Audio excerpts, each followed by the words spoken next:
भगवान सभी से मिलके चले गए। यहाँ पर पांडवों की बहू उत्तरा के गर्भ से परीक्षित का जन्म होता है।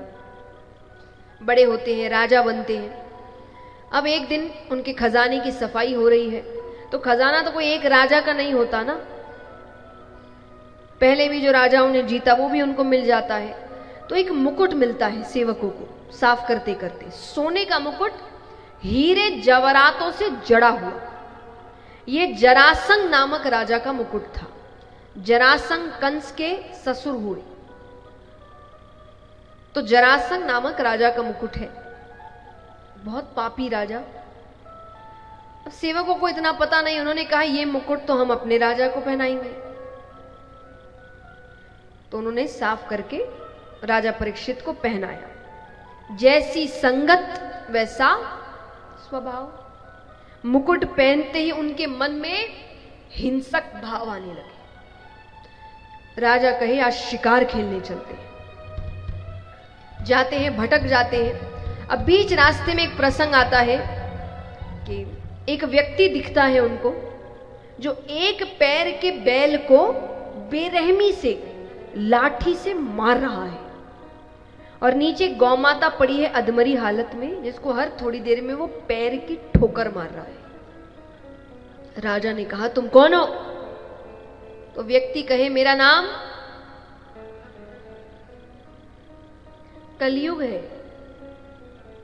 कौन हूं मैं? ये बैल कौन है? बोले ये धर्म है। एक ही पैर। कलयुग में धर्म केवल दान से किया जाएगा। धर्म के 4 चरण हैं। कौन कौन से पता है किसी को? सत्य, तप, दया, दान। क्या है बताओ?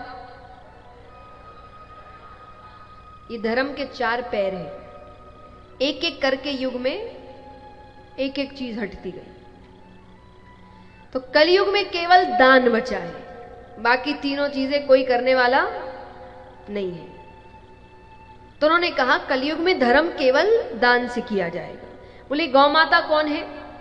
बोले ये पृथ्वी है, इसकी ऐसी हालत होने वाली है। हम देख ही रहे हैं आज हम अपनी उन्नति के लिए प्रकृति को कितना नष्ट कर रहे हैं, और सब कर रहे हैं, हम सब कर रहे हैं। कोई 1%, कोई 2, कोई 10, कोई 20, कोई 50, कोई 100 कर सब रहे हैं। हाँ कि ना? तो नष्ट तो हम कर ही रहे हैं। तो वो कहे पृथ्वी की ऐसी हालत होने वाली है। राजा कहे अगर ऐसा समय आने वाला है तुम्हारा अभी मर जाना अच्छा। वो कहे मुझ में लाख अवगुण है, पर एक ऐसा गुण है जो किसी युग में नहीं था। कौन सा? कलयुग केवल नाम आधारा। जो बाकी युगों में आपको बहुत तप करने से मिलता था, कलयुग में नाम जप करने से मिल जाएगा। सिर्फ नाम लेने से। फिर भी कौन कर ले रहा है? लेकिन है, ये खासियत है कलयुग की। तो राजा ने कहा अच्छी बात है, ये तो बहुत अच्छी बात है, इससे तो कितनों का कल्याण हो सकता है, पर तुम मेरे राज्य में नहीं रह सकते।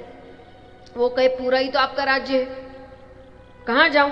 बोले वहां जाओ जहां नशा इत्यादि होता है, जहां हिंसा होती है, जहां जुआ खेला जाता है। अब वो कहे ये सारे प्लॉट तो मैंने पहले से ही बुक करके रखे, एक स्थान मुझे मेरे मन मुताबिक दीजिए। कौन सा? वो कहे मुझे स्वर्ण में स्थान चाहिए। स्वर्ण यानी सोना। राजा भूल गए, राजा ने खुद ने सोने का मुकुट पहन के रखा है। कलयुग प्रवेश कर गया। शिकार खेलने गए, भटक गए। एक कुटिया दिखती है, प्यास लगी है बहुत। अंदर जाते हैं तो ऋषि तप में है, तपस्या कर रहे हैं। तपस्या में किसको आवाज आ रही है? उन्होंने 1-2 बार कहा मुझे जल चाहिए, जल चाहिए, कोई जवाब नहीं मिला। तो एक मरा हुआ सर्प पड़ा था, उन्होंने उसको उठा के ऋषि के गले में डाल दिया। ऋषि के पुत्र ने श्राप दिया, जिसने भी हरकत की है अगले 7 दिनों में तक्षक नाग के डसने पर उसकी मृत्यु हो जाएगी। श्राप राजा को मिला है, उनको बताया जाता है। राजा ने उसी वक्त अपना राज्य छोड़ दिया।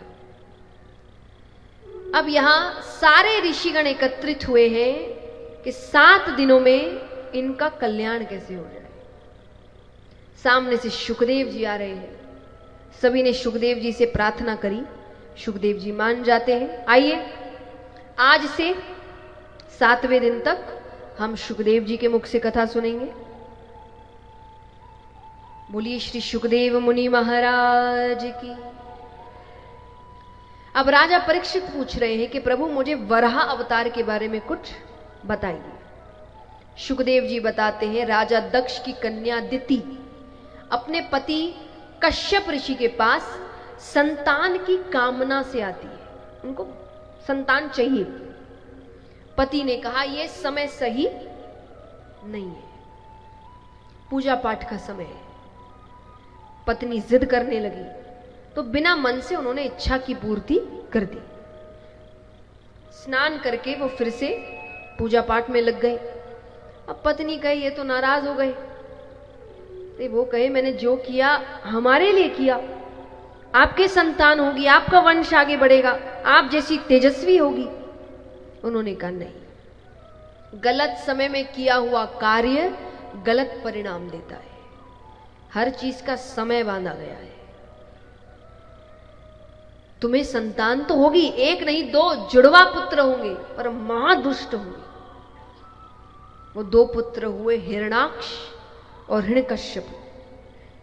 हिरणाक्ष समुद्र की विशालता देखते हैं, उनको युद्ध के लिए ललकारते हैं। समुद्र ने कहा मेरे तल पर पृथ्वी रखी है, इसको लेने जो आएगा उससे युद्ध करना। ब्रह्मा जी रचना का कार्य कर रहे हैं, पर रखे कहां? तो ब्रह्मा जी ने भगवान का ध्यान किया। ब्रह्मा जी की नासिका से भगवान ने छोटे से वराह का अवतार लिया। सीधा समुद्र तल में जाते हैं, पृथ्वी को लेकर आ रहे हैं कि सामने हिरणाक्ष आता है। दोनों के बीच युद्ध होता है। भगवान हिरणाक्ष का वध करते हैं और पृथ्वी को समुद्र तल से ऊपर लेकर आते हैं।